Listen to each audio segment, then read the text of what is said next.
Satu-satunya cara untuk dia hidup tenang adalah dengan menceritakan benda yang betul dekat pihak polis.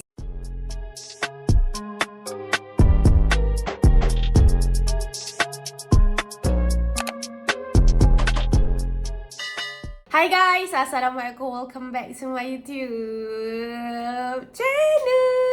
Hi guys. Okay guys, so aku nak cerita pasal satu kes yang sangat-sangat ngeri dan menarik perhatian aku, yang berkaitan dengan patung Hello Kitty tau geng.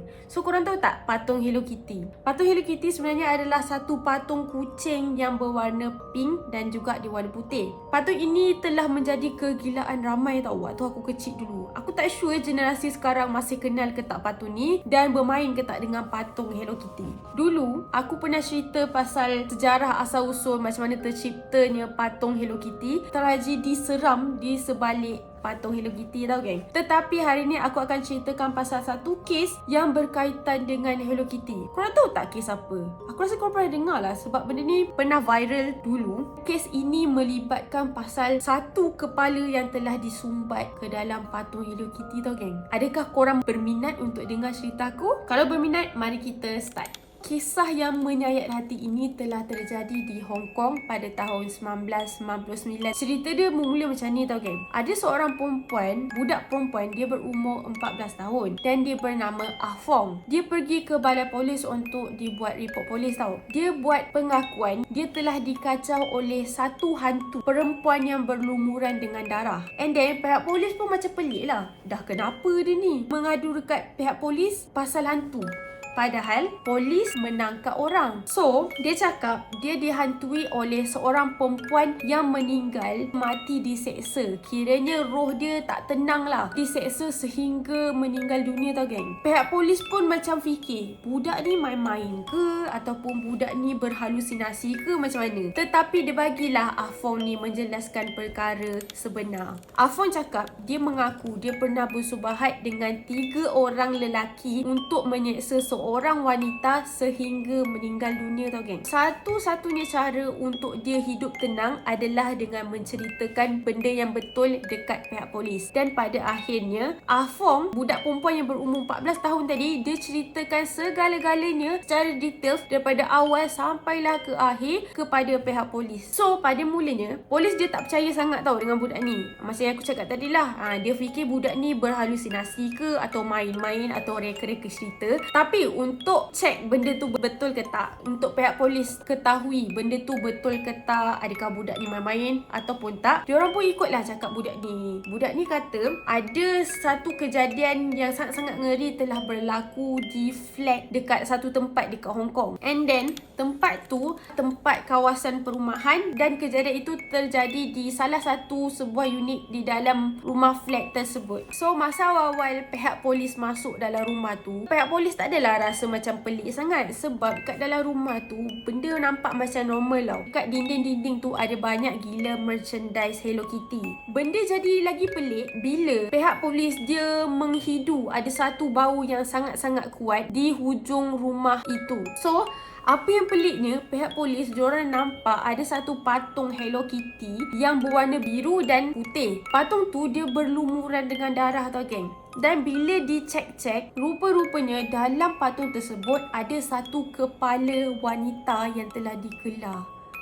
Ngeri gila geng. Korang tahu tak dalam tu sebenarnya siapa? Dalam tu sebenarnya seorang wanita yang bernama Fan Man Yi, berumur 20 tahun pada ketika itu. Siapakah Fan Man Yi? Fan Man Yi sebenarnya adalah seorang perempuan yang berumur 20 tahun. Dia adalah seorang pelayan di sebuah bar berdekatan dengan tempat tersebut. Dalam erti kata lain, Fan Man Yi ni dia adalah seorang wanita yang menjual badan dia.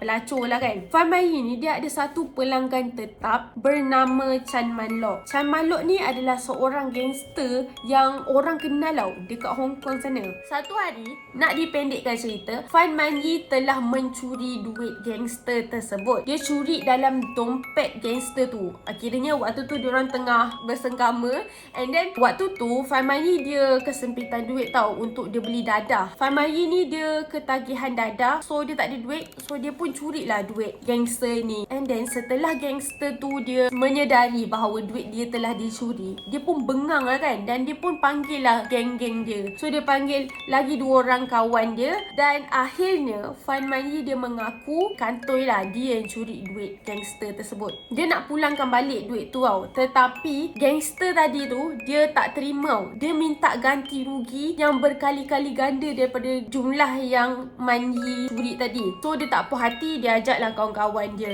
lagi 2 orang. Seorang kawan dia yang bernama Leong Xing Cho, seorang lagi bernama Leong Wai Lun, dan girlfriend Leong Wai Lun, kawan kedua ni adalah Ah Fong.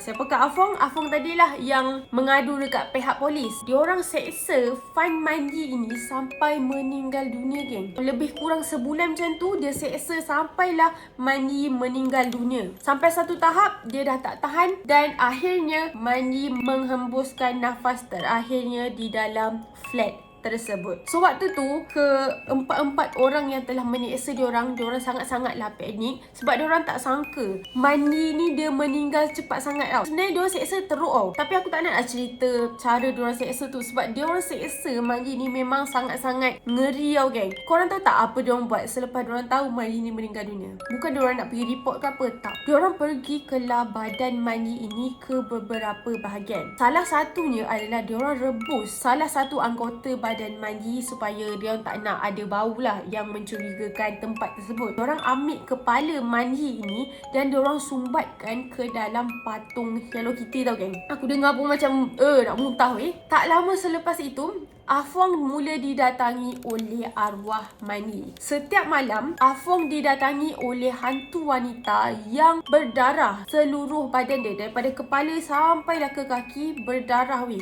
Lepas tu, sampailah satu tahap Ah Fong ni dia tak tahan, and then dia pun pergilah buat report polis. So aku tak sure lah kenapa Ah Fong ni pergi report polis. Adakah dia betul-betul tak tahan kena ganggu, ataupun dia jadi macam menyesal lah, trauma. Bayangkan Ah Fong ni dia baru umur 14 tahun tau. Dia bersubahat menyeksa wanita yang dah dewasa yang berumur 20 tahun tadi. Dan geng-gangster tu semua berusia 20-an. Cuma Ah Fong ni saja yang berusia belas-belasan macam tu. So akhirnya ketiga-tiga gangster tadi telah dijatuhkan hukuman penjara seumur hidup. Dan Ah Fong, disebabkan dia telah memberi maklumat dengan tepat dan memberi kerjasama, dia telah dikurangkan hukumannya dan dibebaskan. So itulah salah satu kes yang bagi aku memang sangat-sangat ngeri, yang melibatkan patung Hello Kitty, kan. Kau bayangkan orang sumbat kepala, bukan kepala baby ke, kepala baby pula, bukan kepala patung ke apa, dia sumbat kepala betul-betul. Diorang kelak and then diorang sumbat dalam patung Hello Kitty. Aku rasa macam ngeri doh kalau aku jadi kan. Tak tahu nak cakap weh. Aku memang tak lah. Dia jadi macam trauma tau tak. So itu adalah salah satu cerita yang bagi aku memang menarik untuk aku ceritakan kat korang. Apakah pendapat korang? Sila tinggalkan komen korang dekat bawah. Macam biasa, kalau korang suka video aku, jangan lupa tekan like dan jangan lupa tekan subscribe. Jaga diri and always stay safe. Sila suggest konten apa yang menarik untuk aku ceritakan kat korang selepas ini. Bye. Assalamualaikum. Bye.